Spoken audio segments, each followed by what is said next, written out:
Está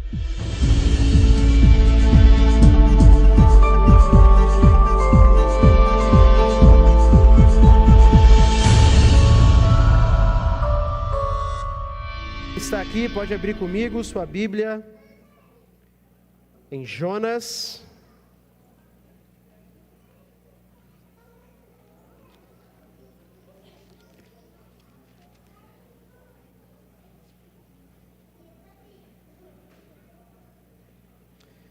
Jonas, capítulo 1.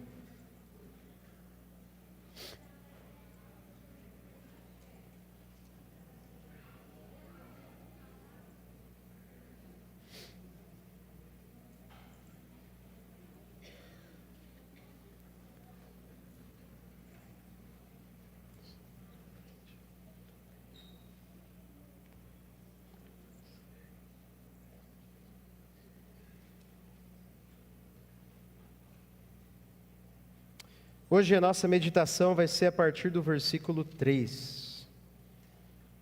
Pode deixar aberto aí, Jonas, capítulo 1, a partir do verso 3.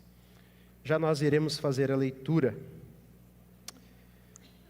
Eu e você somos pessoas que fogem.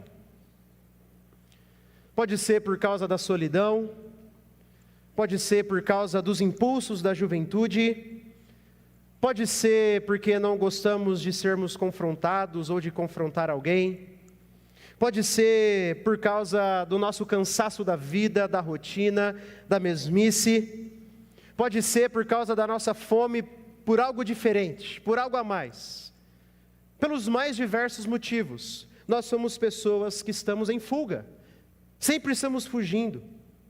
É como se por toda a nossa vida nós fugíssemos.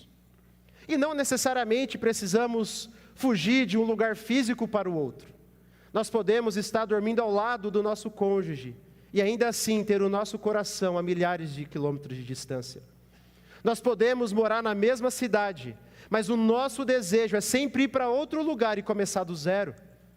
Nós podemos morar na mesma casa, desde sempre, mas muitas vezes queremos morar num lugar a quilômetros de distância. Muitas vezes viemos à igreja, mas a nossa vontade é estar do lado de fora. Nós sempre estamos fugindo, seja de algo, seja de alguém, seja de nós mesmos. Fugir de embates que não queremos ter, fugir das conversas difíceis, fugir de quem nós somos. E talvez seja por isso que nós somos a geração mais viciada em entretenimento. Nós não queremos voltar para o mundo real. Nós queremos mergulhar nas séries, nos filmes, nas músicas, para não ter que encarar quem nós somos, para não ter que lidar com os pensamentos que invadem a nossa cabeça. Nós fugimos. É quem nós somos. Quando os nossos pais, lá no jardim, pecaram, diz o texto que o Senhor desceu para ter com Adão e Eva. E o livro de Gênesis vai dizer que ao ouvirem a voz do Senhor, o homem e sua mulher se esconderam, fugiram da presença de Deus. Eu e você fugimos. E temos motivos diferentes do que fugimos. Mas há algo que nos torna irmãos nessa fuga. Todos nós fugimos de alguém. Todos nós, vez ou outra, fugimos de Deus. É quem nós somos, está no nosso DNA. Fugimos da voz do Senhor. Fugimos de ter um encontro com o Senhor. Hoje, nesse texto, nós veremos Jonas fazendo igualzinho o seu pai Adão. Nós veremos Jonas fugindo do Senhor, desobedecendo o Senhor, fazendo deliberadamente o contrário do que o Senhor lhe manda fazer. Por isso, o nosso tema de hoje é fugindo de Deus. Fugindo de Deus. E nós veremos quais as consequências que fugir de Deus trouxeram para a vida de Jonas. E que também cairão sobre as nossas vidas, se nós fugirmos do Senhor igual o profeta. Vamos ler o texto? Jonas 1, versículo 3, diz assim: Jonas se levantou, mas para fugir da presença do Senhor, para Tarsis. Desceu a Jope, e encontrou o navio que ia para Tarsis. Pagou a passagem e embarcou no navio para ir com eles para Tarsis, para longe da presença do Senhor. Mas o Senhor lançou sobre o mar um forte vento, e levantou-se uma tempestade tão violenta, que parecia que o navio estava a ponto de se despedaçar. Então os marinheiros ficaram com medo, e clamavam cada um ao seu Deus. Lançaram no mar a carga que estava no navio, para que ele ficasse mais leve. Jonas, porém, havia descido ao porão do navio. Ali havia se deitado e dormia profundamente. Verso 6, o capitão do navio se aproximou de Jonas e lhe disse: o que está acontecendo com você?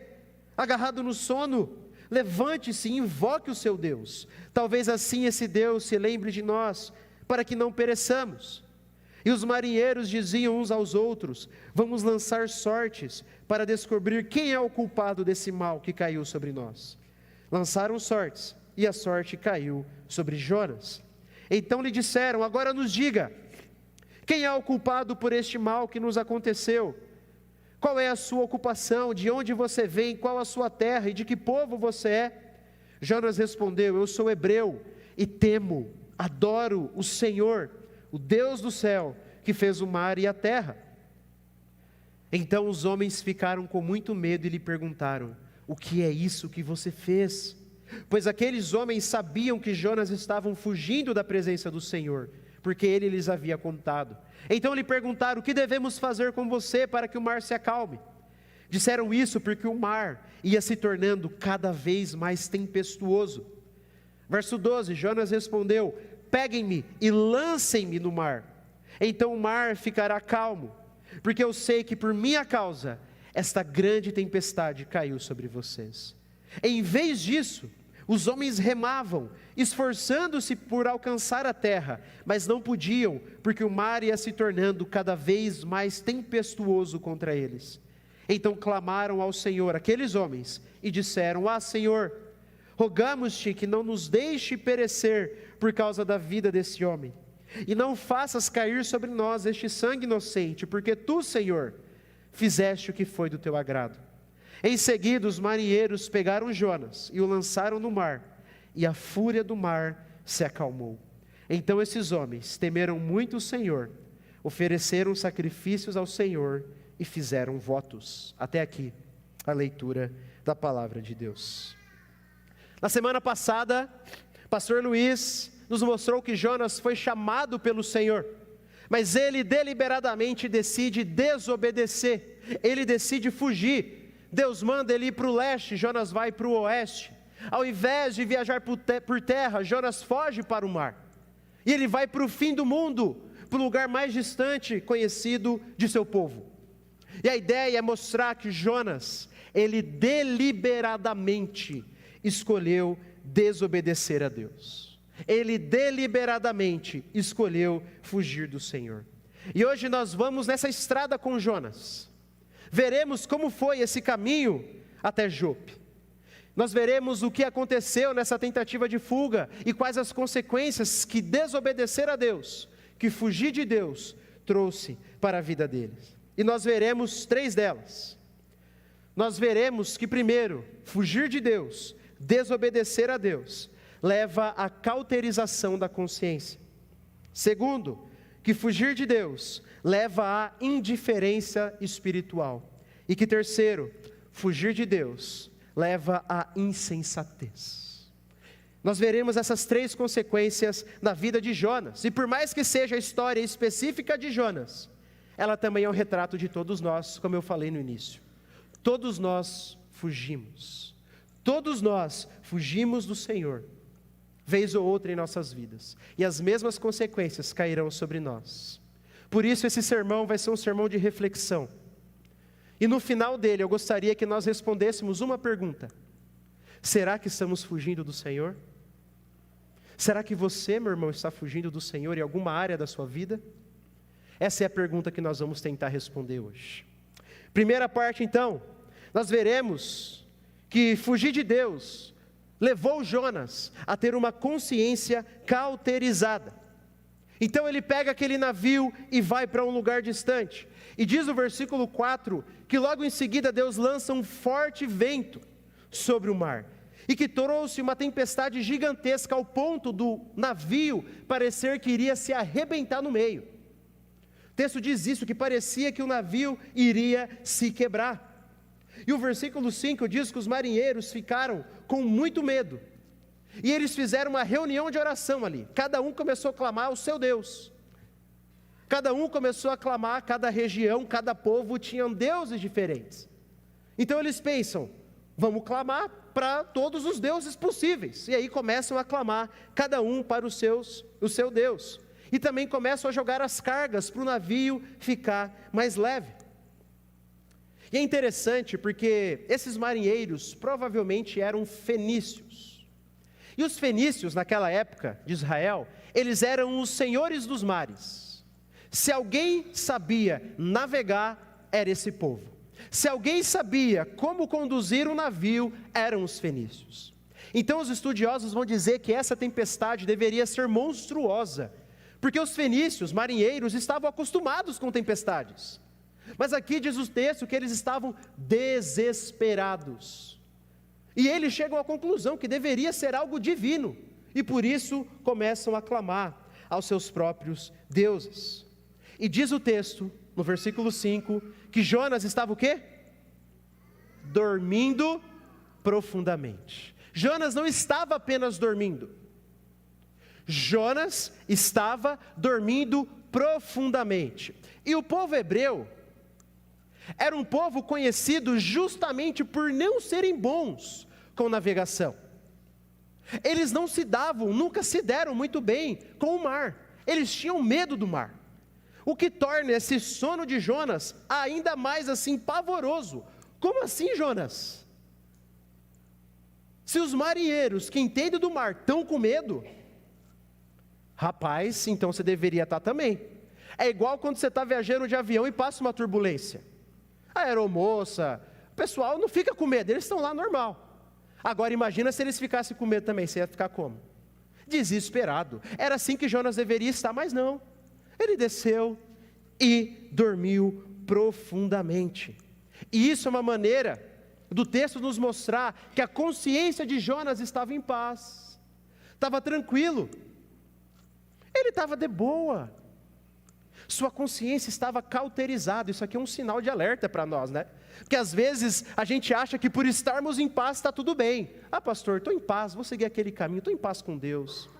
Sinal de alerta. Jonas estava em paz aqui, mas por causa de uma consciência cauterizada. Você talvez já tenha passado pela experiência de cometer um pecado. Quer dizer, todo mundo já passou pela experiência de cometer um pecado, né? Todos os dias. Mas da consciência acusar, daquele senso de culpa descer, e quando você tenta dormir, você não consegue dormir. Sua consciência está em guerra. E você só consegue dormir, se é que consegue, quando você está exausto, você já não aguenta mais chorar, você já não aguenta mais fugir. Jonas, aqui, está com a sua consciência cauterizada. Não pesa na consciência dele que ele está desobedecendo a Deus deliberadamente. Por isso, meu irmão, desobedecer a Deus deliberadamente, caminhar conscientemente do pecado e não se afastar dele, leva à cauterização da consciência, produz dureza de coração. Caímos no pecado, mas o pecado não incomoda mais. E não precisa ser todos os pecados, mas às vezes tem aquele pecado que a gente já cometeu tanto que a consciência não acusa, que a consciência já não pesa mais. A nossa consciência, ela não é totalmente confiável, também foi manchada pela queda e às vezes pode estar errada, mas uma das maiores bênçãos de termos o Espírito Santo habitando dentro de nós é aquele senso de arrependimento, aquela tristeza segundo Deus quando cometemos algo de errado, porque é isso que nos leva a pedir perdão ao Senhor. Portanto, um dos maiores perigos, uma das coisas mais terríveis da vida cristã é quando esse senso de culpa, esse senso de arrependimento, essa tristeza segundo Deus não é mais vista na minha vida. Por isso, minha reflexão, Minha pergunta nesse ponto é, meu irmão, minha irmã, qual foi a última vez que esse senso tomou teu coração? Qual foi a última vez que você chorou diante do Senhor de joelhos, entendendo a malignidade do seu pecado? Jesus Cristo disse: bem-aventurados os que choram. Choram por causa de quê? Por causa do seu pecado. Que lamentam. Nós pecamos todos os dias, então não é possível passarmos 1, 2, 3 dias sem ter esse senso. Sem ter esse senso na nossa vida. Mais de uma semana sem ter esse senso, eu já estaria profundamente preocupado. Profundamente. Lembre-se, fugir de Deus como Jonas leva a uma consciência cauterizada, e isso é terrível, porque isso é suprimir a voz do Espírito Santo de Deus. Eu lembro, certa vez, quando eu fui procurar, há alguns anos, aconselhamento pastoral, porque eu sempre tive muitas crises de consciência, e minha consciência às vezes é tão leve que ela fica pesada por algo que nem pecado é. Então geralmente eu tenho que perguntar para as pessoas, para o pastor, para minha esposa, eu estou certo nisso aqui? E eu lembro que eu estava se aconselhando com um pastor naquele dia, e falei para ele: olha, minha consciência é muito fraca, às vezes eu pesa ela por algo insignificante, isso é muito ruim. Aí eu lembro que aquele pastor olhou para mim e falou mais ou menos assim: é verdade, mas é melhor ter uma consciência leve do que ter uma consciência cauterizada. E aquilo marcou profundamente o meu coração. E alguns momentos, alguns meses depois de ouvir isso, de um pastor, eu li um livro em que um outro pastor dizia: um dos maiores presentes de Deus para a vida de uma pessoa é esse senso de culpa depois de pecar. Por isso, meu irmão, qual foi a última vez que você teve esse senso? Qual foi a última vez que o teu coração pesou? E eu não estou falando aqui só dos pecados grandes, entre aspas, bem grande aqui. Eu deveria ser tomado por um senso de culpa, até pelas coisas, entre aspas, pequenas. Mas o fato é que muitas vezes não somos. Fazemos uma fofoquinha aqui, a consciência não acusa mais. Damos uma olhadinha ali, a consciência não acusa mais. O nosso pensamento traz algo impuro, não pesa mais. Isso é um sinal de alerta. Isso é um sinal de alerta. Essa é a primeira consequência de desobedecer a Deus deliberadamente. Uma consciência cauterizada, uma consciência que não acusa mais, uma consciência que suprime a voz do Espírito, e isso é terrível. Mas o texto vai nos mostrar uma segunda consequência, que é a indiferença espiritual. O caminho da desobediência nos leva à frieza, à indiferença, à falta de vontade quanto às coisas de Deus. E o texto nos mostra várias evidências disso em Jonas. Primeiro, a primeira evidência de que Jonas estava indiferente quanto às coisas espirituais era que ele não estava preocupado com o bem daquelas pessoas. Aquele navio, como aquela viagem era muito longa, saía lá da costa de Israel, do Oriente Médio, e iria até a Espanha, cruzando praticamente todo o mar Mediterrâneo. Aquela embarcação deveria levar mais ou menos umas 100 pessoas, entre tripulantes e as pessoas que estavam viajando, pessoas comuns como Jonas. E aqui é interessante que todos aqueles ímpios, pagãos, que adoravam outros deuses, estavam preocupados com o bem deles, jogando as coisas, intercedendo aos seus deuses. Eles queriam que aquelas pessoas fossem salvas, mas Jonas não estava nem aí para o próximo. Jonas estava preocupado só com ele, e por isso ele dormia. Essa é uma ironia do texto. Os ímpios pagãos têm atitude cristã, entre aspas aqui, tem uma atitude muito melhor do que Jonas. Ele que deveria amar o próximo, porque está escrito lá em Levíticos, não é só Jesus que disse.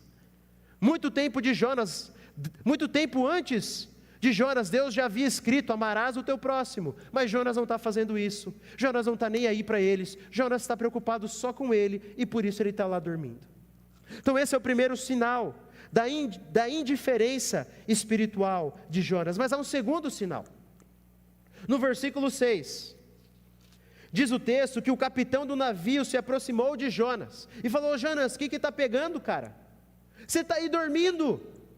O que é isso? Vem, levante-se e invoque o seu Deus. Vem, Jonas, vamos orar, cara. Vamos orar.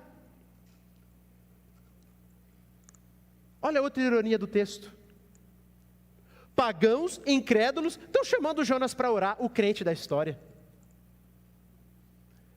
Mas veja, o texto continua: talvez assim esse Deus se lembre de nós para que não pereçamos. Versículo 7, os marinheiros diziam uns aos outros: vamos lançar sortes para descobrir quem é o culpado. Isso significa o quê?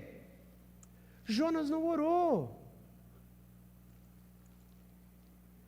Jonas não estava nem aí, não apenas para aqueles homens, mas também para Deus, para as coisas espirituais. Ele não orou. Ele poderia ter falado assim: gente, sou eu o culpado, tá? Sou eu que sou o culpado por essa tempestade, mas eu vou orar agora para o meu Deus, para que Ele pare essa tempestade. Mas Ele não faz. Mesmo incrédulos, pagãos, dizendo e pedindo para Jonas fazer isso. Essa é a segunda evidência da indiferença espiritual na vida dele. Ele não orava, ele não estava orando, ele não estava nem aí com as coisas espirituais. Mas há uma terceira e última evidência. Jonas demonstra uma cegueira a respeito de si próprio. Jonas não percebe a sua falta de coerência. Olha comigo o verso 9. Depois que eles jogam sortes, as sortes caem sobre Jonas. Aí eles perguntam: quem é você? De onde você vem? De que povo você é? Jonas, no versículo 9, responde: eu sou hebreu e temo o Senhor. Vamos parar aqui. Olha a incoerência de Jonas. Jonas, quem é você? Eu sou hebreu e temo o Senhor. Aqui Senhor está tudo em maiúsculo na sua Bíblia, porque era o nome que Deus havia revelado especificamente para Israel, o povo da aliança. Então Jonas está falando: eu adoro o Deus dos hebreus, eu temo aquele Deus. Qual é a incoerência aqui? Jonas fala que teme, mas os seus atos são totalmente contrários a isso, não é? Ele fala que teme, enquanto ele está fugindo de Deus, e ele não percebe isso, tanto que ele não percebe que ele fala. Mas ainda há mais uma incoerência que Jonas não percebe, demonstrando a sua indiferença espiritual. Olha o que ele diz: eu sou hebreu e temo o Senhor, o Deus do céu, que fez o mar e a terra. Tem alguma incoerência aqui? Porque os marinheiros perceberam. Olha o versículo 10. Então os homens ficaram com muito medo e lhe perguntaram: o que é isso que você fez? Porque eles sabiam que Jonas estava fugindo da presença do Senhor. Sabe qual é a incoerência? Olha, eu temo o Senhor. Primeiro, teme nada, você está só falando. Segundo, que fez o mar. Ô Jonas, os marinheiros estão falando, você adora o Deus que fez o mar, e você foge dele pelo mar? Você está doido, cara? Você está maluco? Você diz que adora o Deus que controla o mar, e foge dele pelo mar? Não, cara, isso é muito incoerente. Eu imagino que aqueles marinheiros estavam pensando. Mas tudo isso demonstra o que o pecado faz com a gente. Nós paramos de nos importar. Nós ficamos indiferentes às coisas espirituais. Nós viramos egoístas, pensamos apenas em nós. Nós deixamos de orar. A meditação na palavra já não é algo que é prioritário em nossas vidas. E nós nos tornamos hipócritas. Falamos uma coisa, mas vivemos outra, deliberadamente. Professamos uma coisa, mas vivemos uma vida que é totalmente contrária àquilo que professamos, àquilo que falamos. Por isso, meu irmão, nós precisamos olhar para esse texto e nos perguntar: será que eu também estou sendo egoísta indiferente ao meu próximo como Jonas, porque isso é um sinal de que eu estou fugindo de Deus. Eu me importo com meu irmão, eu me importo com meu próximo, eu me importo com os desafortunados. Isso faz parte da minha vida, das minhas orações, da maneira como eu gasto o meu dinheiro, ou eu só penso em mim?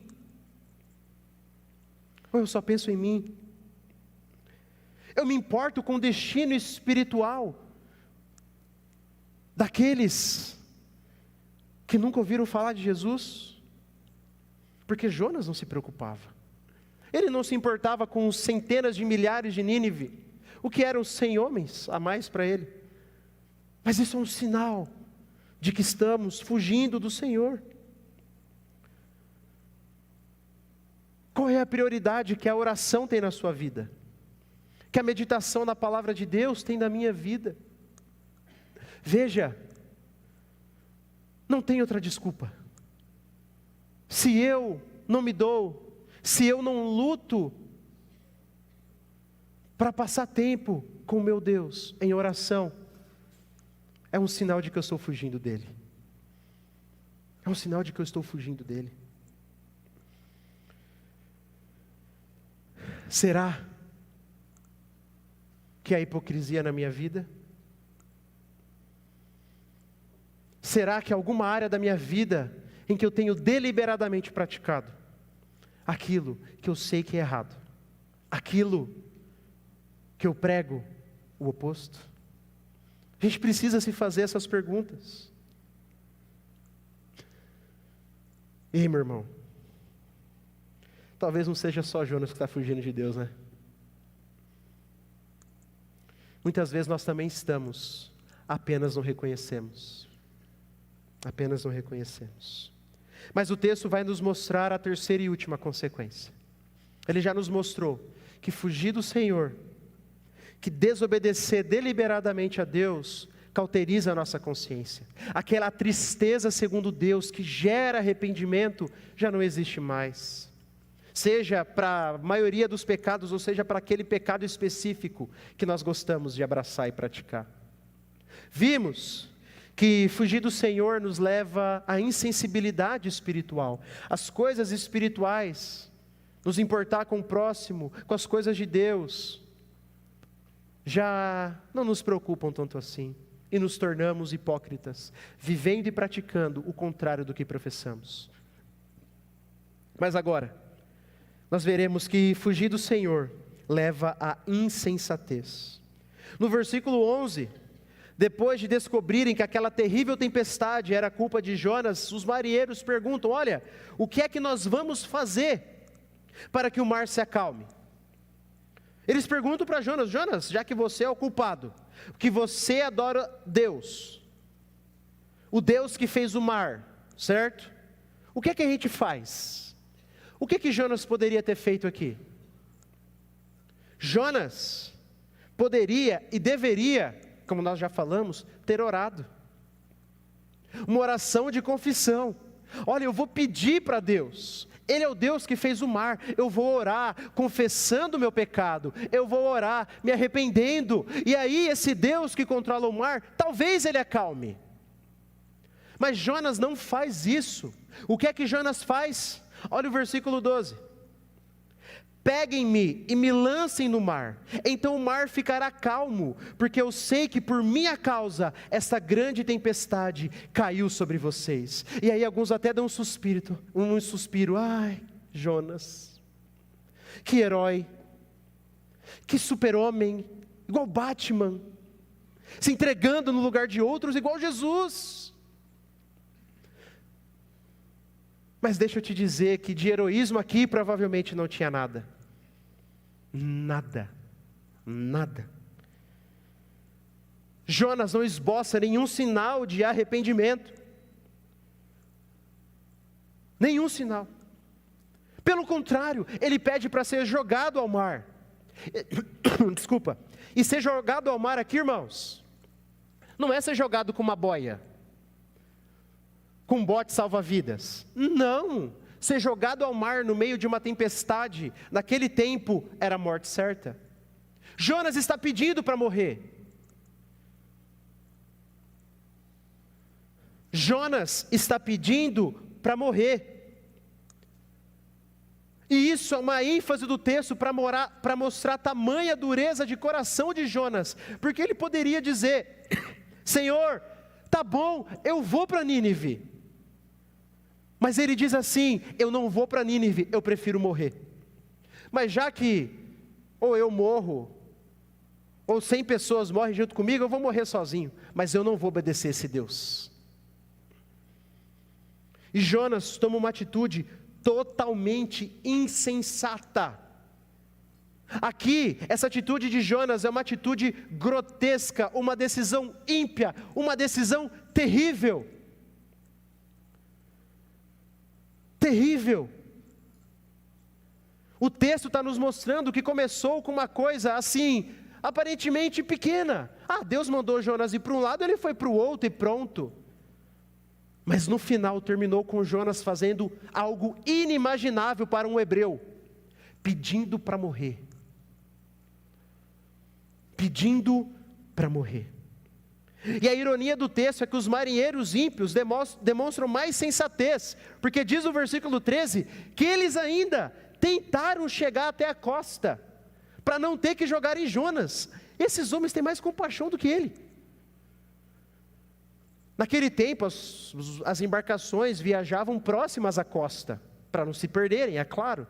Então eles estão vendo e eles tentam voltar para a costa, para a terra, mas o mar ia ficando cada vez mais tempestuoso. Mas eles não conseguem, então eles fazem uma oração ao Senhor ainda antes. No verso 14, os pagãos descrentes oram, mas Jonas ainda não ora. Jonas ainda não ora. E aí então eles lançam Jonas, quando viram que não tinham mais nada a ser feito. Essa é uma maneira do texto dizer assim: começa com algo pequeno, termina com uma loucura, algo inimaginável, algo terrível. Começa com ter ido para outra direção do que o Senhor havia lhe dito, e terminou com Jonas fazendo algo que ninguém imaginava naquele tempo, que é pedindo para tirar a sua própria vida. Por isso que leva à insensatez. Eu estou usando insensatez aqui, que é para mostrar, no sentido da palavra, é algo assim inimaginável. E você e eu conhecemos. Talvez eu e você já fomos pessoas assim. E estamos aqui pela graça do Senhor. Mas eu e você também conhecemos irmãos que estavam em nosso meio, que era uma bênção para nós, e que tomaram atitudes grotescas, atitudes insensatas, atitudes horríveis.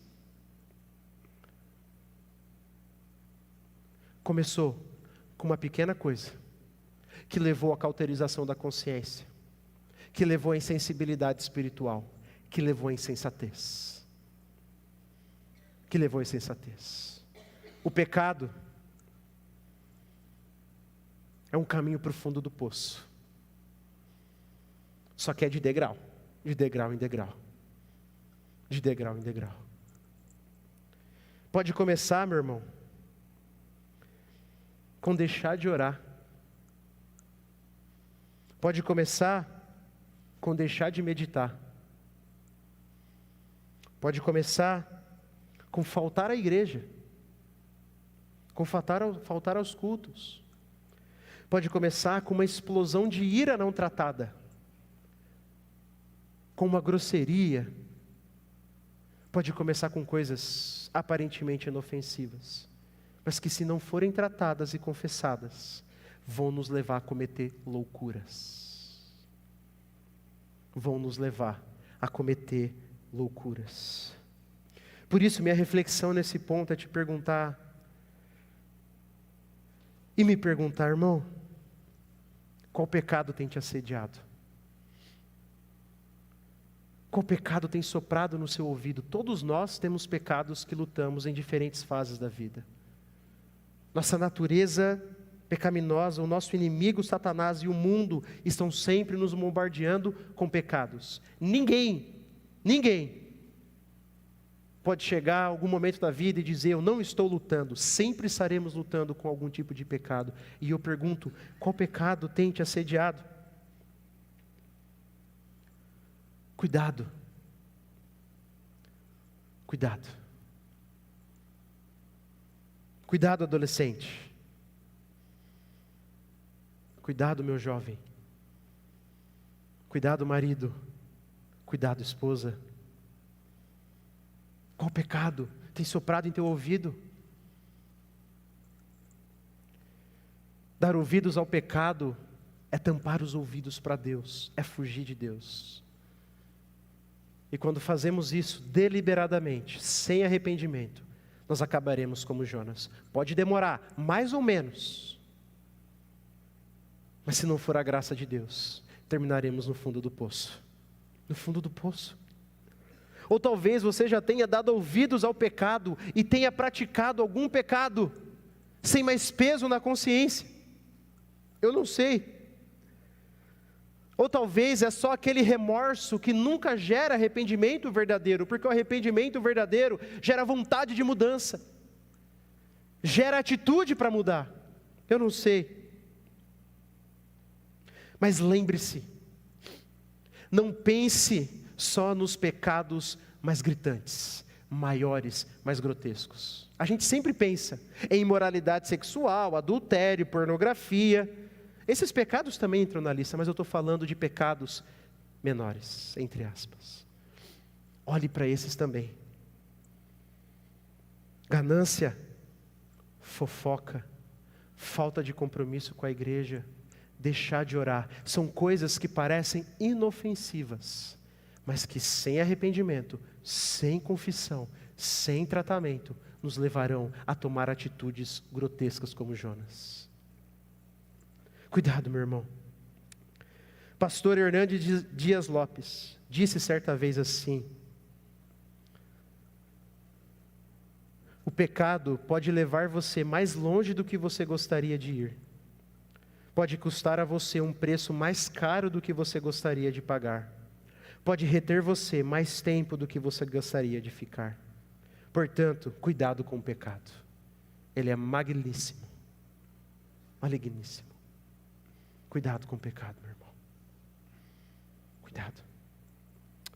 Eu queria concluir esse sermão, porque já vimos que fugir de Deus deliberadamente cauteriza a nossa consciência, faz a gente calar a voz do Espírito Santo.